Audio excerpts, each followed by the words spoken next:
guys, it's Kwana back again with another review. Hope you guys are doing awesome on this fine Wednesday. Today I'm going to be reviewing Miss Marvel episode 2, and we're going to have spoilers for this episode as well as episode 1, and also some light spoilers for things that have already happened in the MCU. It is unavoidable. If you are watching this series as a standalone, I would anticipate things being spoiled for you that have already happened within the MCU or within the auxiliary series that we've already seen come forward. So I apologize for that in advance.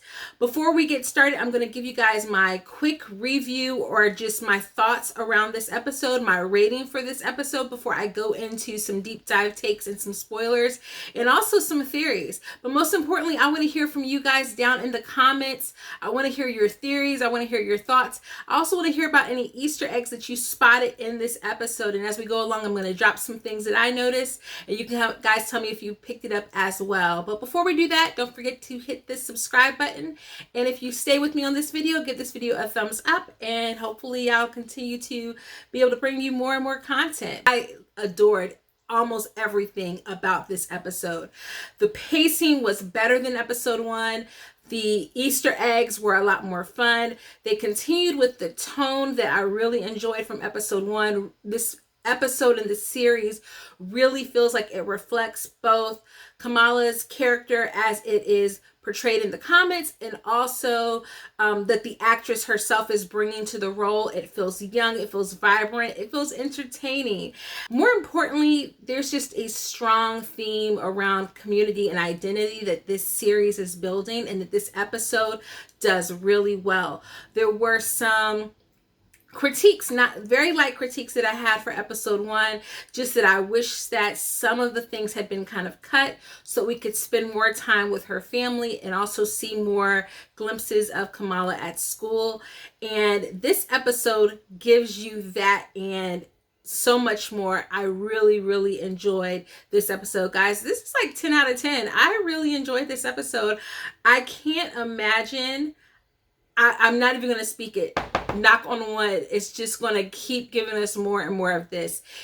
Now that I've given you that, if you haven't had a chance to watch the episode yet, bookmark this moment, go watch the episode, and then come back, because I'm going to get into spoilers and also some Easter eggs of this episode, which picks up right after the last episode. So Kamala's gotten her powers and she's riding the high of that. She's going into school and she's feeling confident.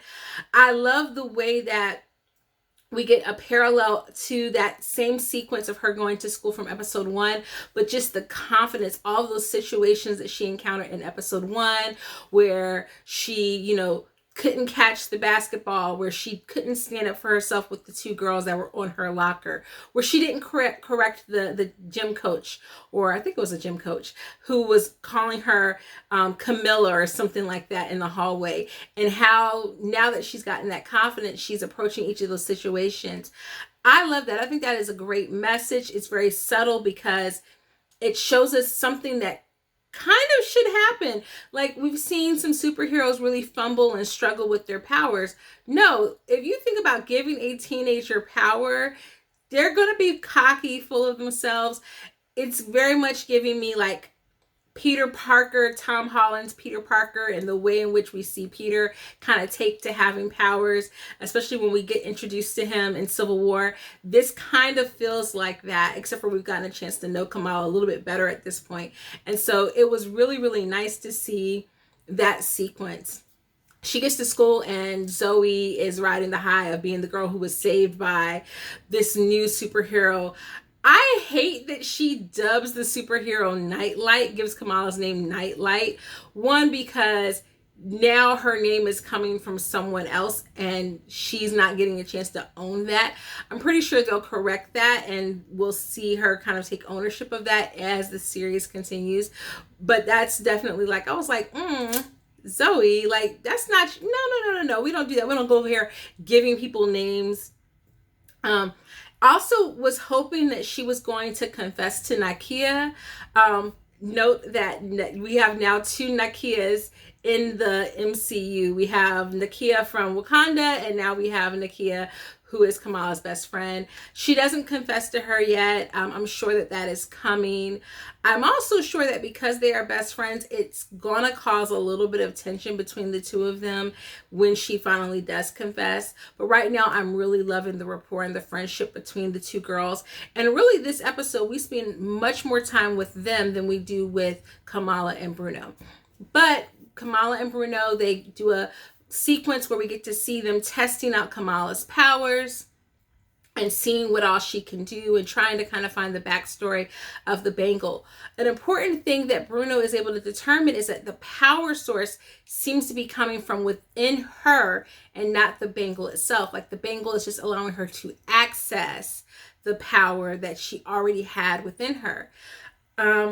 That suggests that her mother, her grandmother, perhaps all of them have the same similar abilities, and perhaps she's only able to do it because she's wearing the bangle. I feel like that makes a lot of sense for the wariness that her mother expresses when she first saw the bangle back in episode 1. Like she knows a little bit more than she's letting on. But I really enjoyed that. And then they find out that Zoe is going to be having this party, and there's a new boy at school named Kamran, and he is going to be there, and Kamala now wants to go. So much happens in this episode. We get a chance to see Nakia and Kamala go to mosque for prayer. I loved everything about that. Everything from like them running late and being like, oh, you two girls, you're late again, to them being in the back and complaining about being in the back, and kind of how they interweave the desire for them to kind of like fight for more opportunities and more equal standing within their faith. I really enjoyed that. But I also enjoyed the fact that there's a status quo, but it doesn't seem as though they're getting a whole lot of pushback. Like it seems as though their community is open and accepting to these girls doing these things. And I appreciated that. It kind of showed that sense of community.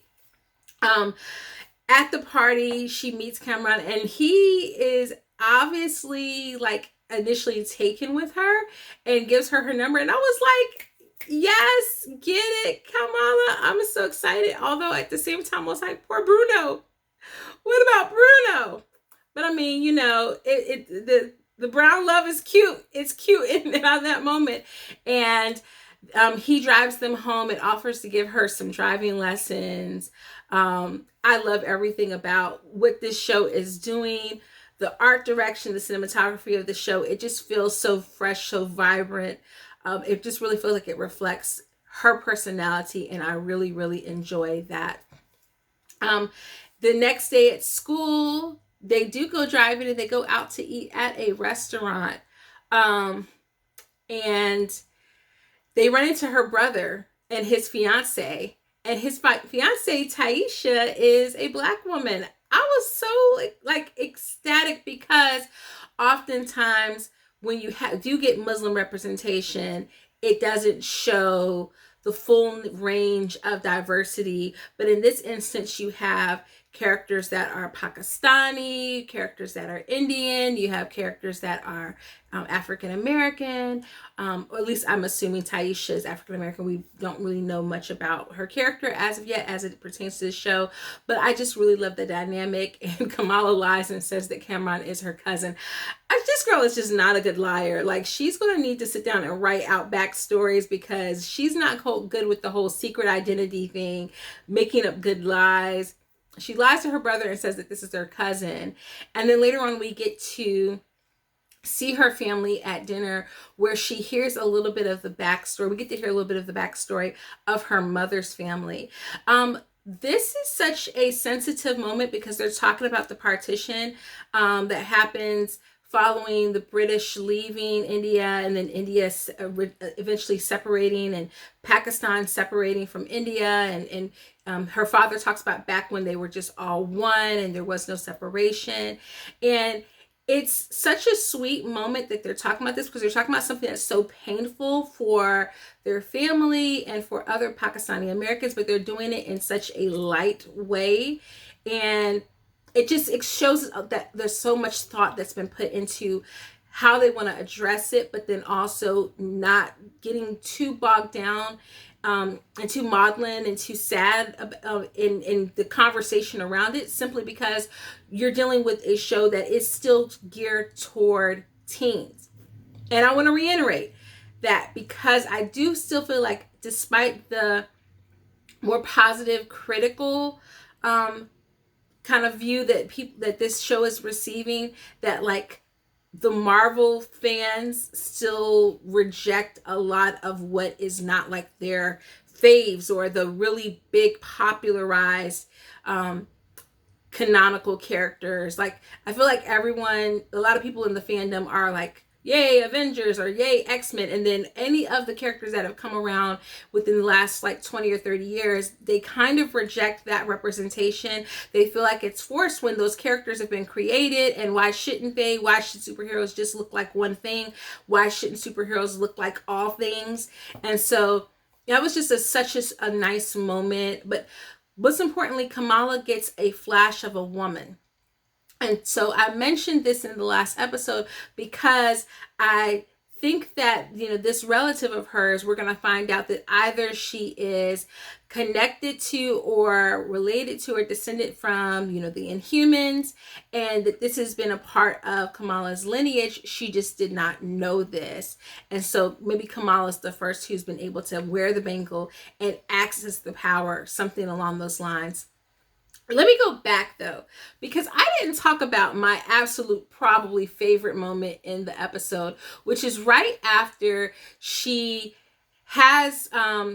meets up with Cameron for the first time at the party, and she goes back home. She makes it back home in time for curfew, and then there is an homage to Adventures in Babysitting.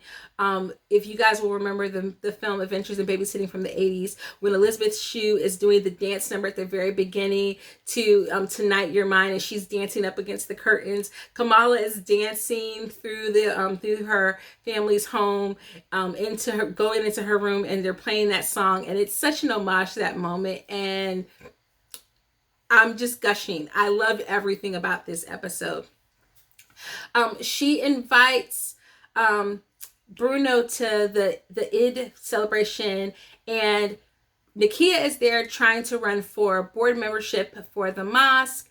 And so between trying to go to the Illuminatis, the aunties who have all of the knowledge in order to find out what they know about her family, Bruno is there as well. Nakia is there trying to talk to the community members to get their votes so she can win the board seat. She talks to Kamala's dad. There's this great moment where he's like, oh, but my best friend is running as well. And she's like, but I am your daughter's best friend, and you are like my father, and I'm like your daughter. So you should really support these two girls who are wanting to exercise their right and have a voice, and this is the future that you paved the way for. It really echoes back to the conversation that they had at the dinner table with Kamala's family about coming to the country in order to give their kids a better future.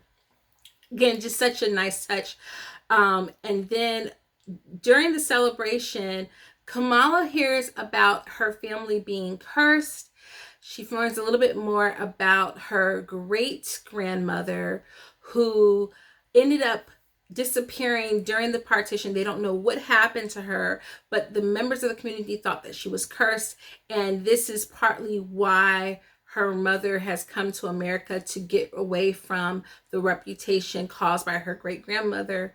Supposedly, this is all just hearsay. We don't actually know the true backstory yet. And then there's this little boy who somehow ends up getting out of a window, and Kamala has to run and save him. And so she creates these floating lily pads of energy that allow her to kind of like run in air and go to try to save him. She manages to rescue him, but then in a moment of like, celebrating and her, kind of celebrating herself, she has another vision of this woman, and her lily pad that she's created falls apart and he begins to fall. She just barely manages to kind of help him gently roll onto the top of a car, breaking or twisting his ankle. And she takes off running because she feels so guilty that she didn't actually save him from getting harmed. Now, this whole time we saw the members of like the FBI. We don't know if it's really the FBI or it's not really the FBI. It's like a superhero task force or something. I don't know if you guys recognize the main agent, Deaver, I think is her name, but she's played by the actress Alyssa Reiner, who played Natalie Figueroa in Orange is the New Black. And I couldn't stand that woman. If you guys have seen Orange is the New Black, I just was like, oh no, I want to hit her so bad. I'm already like prepared to not like her. So they did a great job with casting her in that role because I already don't like her. The agents are chasing after Kamala and she barely manages to escape when suddenly who shows up in his sports car but Cameron, and who is in the back seat? The lady from Her Vision. Now, shocker, I wasn't even ready for that to be the end of the episode, and I had been clocking the episode time along the way and kind of pausing it to see where I was.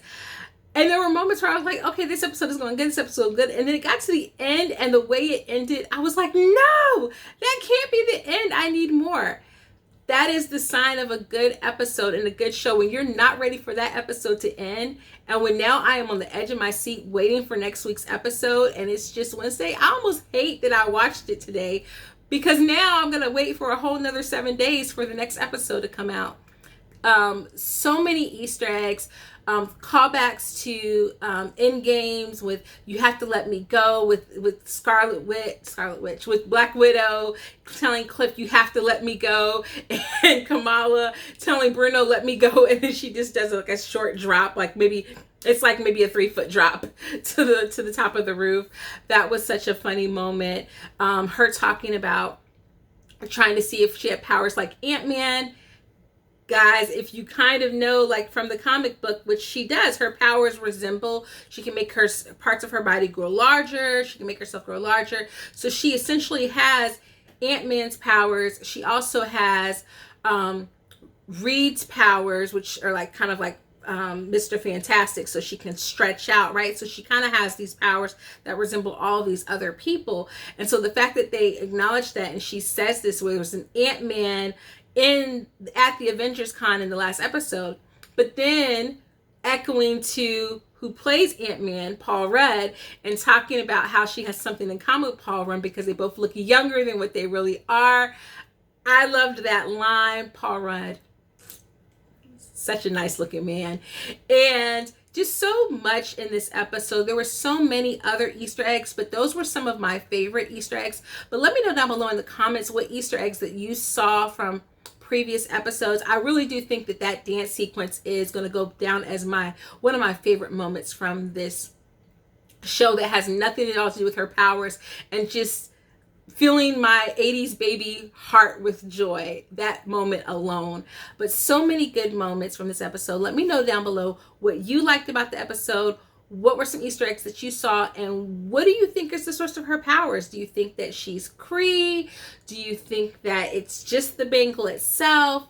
What do you think are the source of her powers? Because I think we're going to find out by the end of maybe next episode. All right, guys, so that's all I have for you today. I will see you guys in the next video. Take care, and until then, toodles.